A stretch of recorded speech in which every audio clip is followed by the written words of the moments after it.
Shalom, salam berkat dari kami untuk pendengar sekalian.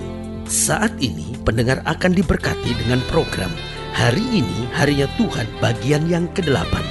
Sebuah program rohani tentang doktrin Alkitab yang menolong kita untuk semakin tertanam dalam kebenaran firman dan bertumbuh dalam kemuliaan. Bersama hambanya, Pendeta Gilbert Lumoindong, STH.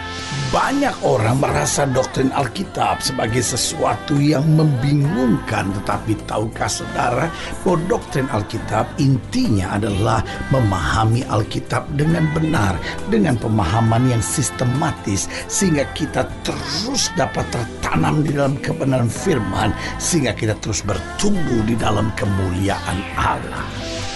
Buka hati saudara sekalian untuk menerima berkat-berkat firman-Nya hari ini. Pada dasarnya Tuhan yang kita sembah adalah penguasa yang selalu rindu menyediakan yang terbaik bagi anak-anaknya. Bahkan dia rela mati buat kita, dia tumpahkan darahnya buat kita, dia memberikan Roh Kudusnya buat kita. Dan pada dasarnya Tuhan kita adalah penguasa yang rindu, yang menyediakan terbaik bagi anak-anaknya. Karena itu dia bertanggung jawab atas kehidupan kita.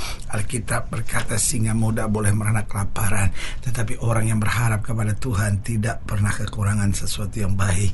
Daud berkata, dulu aku muda, sekarang aku menjadi tua, tidak pernah aku lihat anak cucu orang benar meminta-minta roti. Dia bertanggung jawab atas kehidupan kita. Alkitab berkata kalau burung di udara Tuhan pelihara, apatah lagi kita sebagai orang percaya. Tetapi persoalannya seringkali pikiran kita negatif, seringkali pikiran kita dirasuk oleh setan, sehingga kita lihat apapun kita khawatir, kita bingung, kita panik. Kenapa kita tidak melihat kedahsyatan Tuhan? Hidup kita tidak ditentukan oleh keadaan, tetapi hidup kita ditentukan oleh iman dan kepastian keyakinan kita. Berarti jika selama kita beriman, yakin dan pasti, kita tahu bahwa Tuhan tidak pernah gagal. Dia Tuhan yang bertanggung jawab. Kalau dia memberikan kepada kita anak, berarti dia juga akan mengawasi, dia juga akan memberi hikmat, dia juga akan mencukupi kebutuhan kita, sehingga kita dapat menyekolahkan anak, sehingga kita dapat membesarkan anak-anak kita. Karena itu sebagai hamba Allah saya mau ingatkan, dia Tuhan yang bertanggung jawab buat kita. Kalau dia memberikan pekerjaan buat kita, maka dia juga akan memberikan kemampuan buat kita untuk mengerjakan dengan terbaik.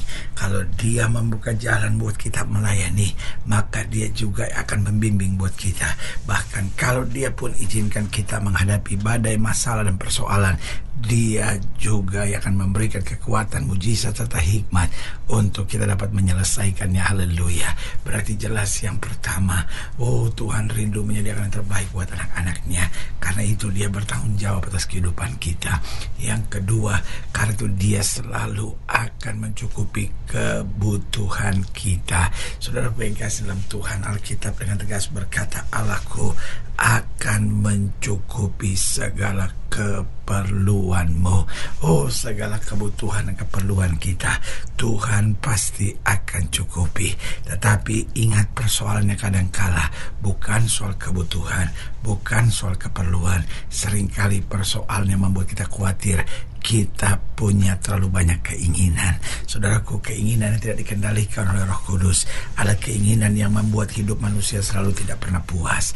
Tetapi segala kebutuhan, segala keperluan kita Tuhan cukupi dengan cara yang ajaib. Haleluya. Dan yang ketiga saya pelajari, karena dia senantiasa rindu menyediakan yang terbaik buat anak-anaknya, dia senantiasa membela kita. Ketika bahkan kita didakwa oleh iblis, dia membela kita. Tatkala orang mengutuk kita, dia membela kita. Tatkala orang merancangkan yang jahat buat kita, bahkan Alkitab berkata manusia boleh mereka-rekakan yang jahat, Allah mereka-rekakannya untuk kebaikan. Itu sebabnya hidup Kristen tidak pernah perlu gentar. Hidup Kristen tidak pernah perlu takut, karena yang menyertai kita lebih besar daripada yang melawan kita. Oh haleluya, Dia bertanggung jawab atas kehidupan kita. Dia selalu mencukupi segala kebutuhan dan keperluan kita. Dia senantiasa membela kita, dan akhirnya Dia selalu mengajar dan membimbing kita. Bahkan Alkitab berkata Dia yang mengajar kita untuk berperang. Artinya apa? Kalau ada tantangan, ada masalah dan pergumulan, Dia bukan hanya mengajar kita untuk menyerah, tetapi Dia mengajar kita untuk kuat. Hadapi tantangan, jangan menyerah. Justru kita harus berserah. Dalam kita berserah kepada Tuhan, kita akan kuat. Dalam kita berserah kepada Tuhan, kita akan berani. Dalam kita berserah kepada Tuhan, kita selalu akan melihat jalan keluar. Karena itu Dia rindu senantiasa menyediakan yang terbaik buat anak-anaknya. Dengan apa? Dengan mau mengajar kita. Dia mau bimbing kita supaya kita makin hari makin dewasa, makin hari makin disempurnakan, makin hari makin menyenangkan hati Tuhan, dan makin hari makin menjadi berkat bagi banyak orang. Haleluya. Selamat datang dalam program kita hari ini, harinya Tuhan, sebuah program rohani yang kembali mengingatkan kepada kita betapa pentingnya kita menjadikan firman Tuhan sebagai dasar keseharian hidup kita. Karena selama kita jadikan firman Tuhan sebagai dasar keseharian hidup kita, langkah-langkah ke depan kita penuh dengan kepastian, kemenangan, berkat, mujizat, dan perkara-perkara besar. Haleluya. Dan dalam program ini kita sedang membahas tentang Tuhan mendengarkan permintaan, karena memang Dia Bapa yang rindu untuk menyediakan terbaik buat anak-anaknya. Sehingga kita berkata, minta maka kepadamu akan diberi, ketok maka bagimu pintu akan dibukakan, cari maka engkau akan mendapat. Allah rindu menjawab setiap permintaan kita, karena Dia rindu mengerjakan yang terbaik buat kita. Haleluya. Nah, saudara yang kasih dalam Tuhan, dalam pembahasan tentang Tuhan mendengarkan permintaan, kita mau sama-sama belajar dari Bilangan pasal 21. Bilangan pasal 21 ayat pertama sampai ayat yang ketiga. Bilangan 21 ayat pertama sampai ayat yang ketiga di bawah judul perikop peperangan dekat Horma.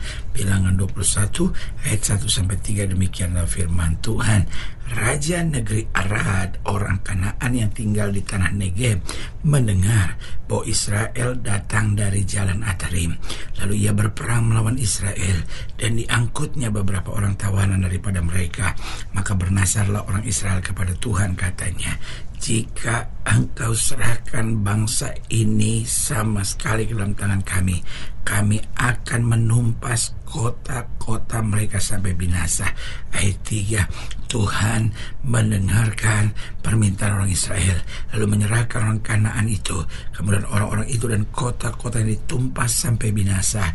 Itulah sebabnya tempat itu dinamai Horma, binasa, habis sama sekali. Lihat saudaraku yang kekasih dalam Tuhan, dari ayat-ayat bacaan ini kita bisa belajar bahwa menghadapi tantangan, pergumulan, masalah apapun, kalau kita minta kepada Tuhan, maka Dia Tuhan yang mendengarkan permintaan kita. Dia rindu untuk selalu mendengarkan permintaan kita, karena pada dasarnya yang pertama, Dia memang Allah yang ingin melihat kita berbahagia. Dunia ini, saudaraku yang kasih dalam Tuhan, dunia nggak bisa lihat orang bahagia iri. Dunia di mana kita hidup, dunia nggak bisa lihat orang sukses lalu iri. Tetapi inilah Allah yang kita sembah. Dia adalah Allah yang ingin lihat kita berbahagia. Itu sebabnya Dia didik kita, Dia tegur kita. Itu sebabnya kadang-kadang Dia hajar kita. Kenapa? Karena kita masih terikat dengan dosa, sementara dosa itu akan menghancurkan hidup kita. Itu sebabnya Tuhan didik kita supaya apa? Supaya kita bebas dari ikatan dosa. Dan ketika kita bebas dari ikatan dosa, maka kita akan mengalami kehidupan yang berbahagia. Karena Dia berikan firman. Tujuan firman bukan supaya Tuhan senang lihat kita mentaatinya, bukan, supaya kita berbahagia. Makanya Alkitab bilang, kalau kamu tidak milik ke kiri maupun milik ke kanan, hidup kamu akan diberkati. Kamu tidak turun tapi naik, tidak menjadi ekor tapi akan menjadi kepala. Berarti saudaraku yang kasih dalam Tuhan, Dia rindu untuk selalu mendengarkan permintaan permintaan kita, karena pada dasarnya dia ingin lihat kita berbahagia. Yang kedua, karena dia ingin melihat kita berkelimpahan. Alkitab berkata, aku datang untuk memberi domba-dombaku hidup, dan hidup yang berkelimpahan. Tuhan gak mau kita sekedar diberkati, tetapi dia mau kita berkelimpahan, supaya bukan hanya kita yang dapat menikmatinya, tetapi orang di sekitar kita boleh dapat merasakan segala berkat Tuhan yang Tuhan curahkan buat kita. Jadi saudaraku, dia rindu untuk selalu mendengarkan permintaan kita, karena dia ingin lihat kita berbahagia. Yang kedua, karena dia ingin kita berkelimpahan. Yang ketiga, karena dia ingin kita menjadi dewasa. Saudaraku yang kasih dalam Tuhan, jangan sampai kita cuma berbahagia sesaat atau karena ada alasan-alasan duniawi. Jangan sampai kita hanya berkelimpahan tanpa mengerti maknanya. Karena itu Tuhan mau setelah kita bahagia, berkelimpahan, menjadi dewasa, supaya kita menyadari tanggung jawab kita menyadari tugas kita, dan kita menyadari untuk apa Tuhan memberkati dan memanggil hidup kita. Haleluya. Dan yang keempat, dia mau selalu mendengarkan permintaan kita, karena dia ingin membuat kita makin dekat dengan Tuhan. Karena waktu kita berbahagia, berkelimpahan, lalu kita nggak dekat sama Tuhan, wah, rusak segala sesuatunya. Tetapi kita berbahagia, berkelimpahan, dewasa, makin dekat dengan Tuhan, luar biasa, saudara-saudara. Dan yang kelima, dia selalu mau mendengarkan permintaan kita, karena dia ingin kita hidup setia. Alkitab dengan tegas berkata, orang yang bertahan sampai kesudahannya, itu yang akan beroleh selamatnya. Tuhan bukan hanya mencari orang baik, Tuhan hanya mencari orang-orang yang setia, yang bisa bertahan sampai akhir dan bertahan di dalam anugerah kasih karunia-Nya. Haleluya.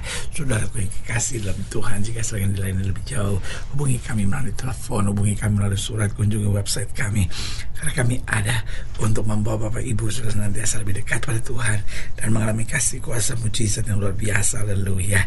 Secara khusus melalui program ini juga saya mau berdoa buat siap sedang sakit, siap sedang berbeban berat, karena saya percaya bahwa bagi Allah tidak ada perkara yang mustahil. Nah, saudara yang ini didoakan secara khusus, boleh taruh tangan kanan saudara di dada, dan kita akan berdoa. Mari kita berdoa. Bapa, dalam nama Yesus, hamba doa buat yang sakit, hamba doa buat yang berbeban berat, hamba doa untuk setiap mereka sedang menghadapi masa-masa yang sukar, karena hamba percaya bahwa bagi Allah tidak ada perkara yang mustahil. Bapa, hamba berdoa di dalam nama Yesus, Tuhan jamah. Yang sakit Tuhan sembuhkan, yang lemah Tuhan kuatkan, yang susah Tuhan hiburkan, yang jatuh Tuhan angkat, sehingga hari-hari yang penuh kemenangan boleh berlaku. Secara khusus hamba doa buat mereka taruh tangan kanannya di dada, di dalam nama Yesus, anugerah kasih karunia kuasa berkat Tuhan yang sempurna boleh terus bekerja. Bahkan mereka taruh tangan kanannya di dada dan butuh mujizat Tuhan secara khusus, sehingga kami boleh terus lebih dekat dengan Tuhan, semakin dewasa, boleh berjalan menyenangkan Tuhan, semakin berkelimpahan dan semakin jadi saksi Tuhan. Di dalam nama Yesus kami berdoa. Haleluya. Amin. Saudara yang kasih dalam Tuhan, kita sudah berdoa. Ingat, Allah tidak pernah lalai menepati janjinya. Inilah saatnya buat kita untuk bangkit, bersemangat, bersuka cita dalam menghadapi segala perkara, karena kita tahu Yesus hidup, Yesus berkuasa, dan selalu menyediakan terbaik buat anak-anaknya. Doa saya menyertai saudara. Sampai berjumpa pada program berikut, dan jangan lupa jadikan hari ini harinya Tuhan. Haleluya.